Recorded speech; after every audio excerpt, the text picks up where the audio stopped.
मीरपुर बठोरो में रिपोर्ट कर रहा है लाल बख्श खाड़क नाले वाले सियासी समाजी शख्सियत इंसाफ़ी मुख्तियार अली ज़ऊर जी टीं वर्सी जो जलसो जीए सिंध क़ौमी पार्टी पारां सिंध हाउस ते कयो वियो। ख़बर मूजिब सीनियर सहाफ़ी नाले वाले सियासी समाजी शख्सियत मुख्तियार अली ज़ऊर जी टीं वर्सी सिंध हाउस ते मल्हाई वई, जंहिंमें मुख़्तलिफ़ सियासी समाजी तंज़ीमुनि सहाफ़ती तहरीरुनि समेत आस पास जे कारकुननि वॾे अघ में शिरकत कई।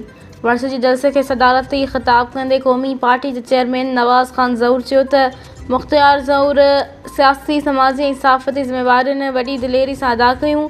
सिंध जे हींअर इंतिहाई ख़राब सूरत हाल आहे। मुख्तियार जहिड़नि किरदारनि जी सख़्त ज़रूरत आहे।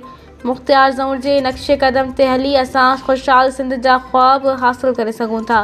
सिंध जी वहदत खे ख़तरा आहिनि। सिंध जी वहदत जे सवाल ते का बि मसलिहत न कबी। पंहिंजे दरिया मादनियात पैदावारी वसीलनि ऐं क़ौमी हक़नि तां हथ न खणंदासीं।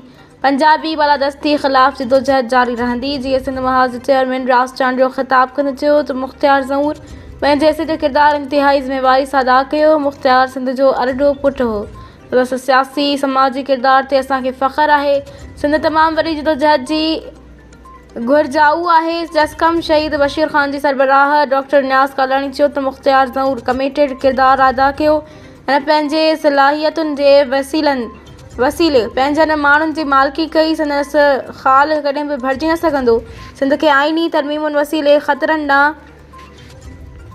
धिकियो पियो वञे। हर ख़तरे ख़िलाफ़ जिदोजहद कबी। जसकम आरीसा जे चेयरमैन असलम खैरपुरी ख़िताब कंदे चयो त मुख्तियार ज़ऊर जो सियासी समाजी ऐं सहाफ़ती किरदारु इंतिहाई बुलंद आहे। हिन पंहिंजनि माण्हुनि सां बेपनाह मुहबत कई ऐं उहो ई सबबु आहे जो हू अॼु बि माण्हुनि जी दिलनि में ज़िंदा आहे।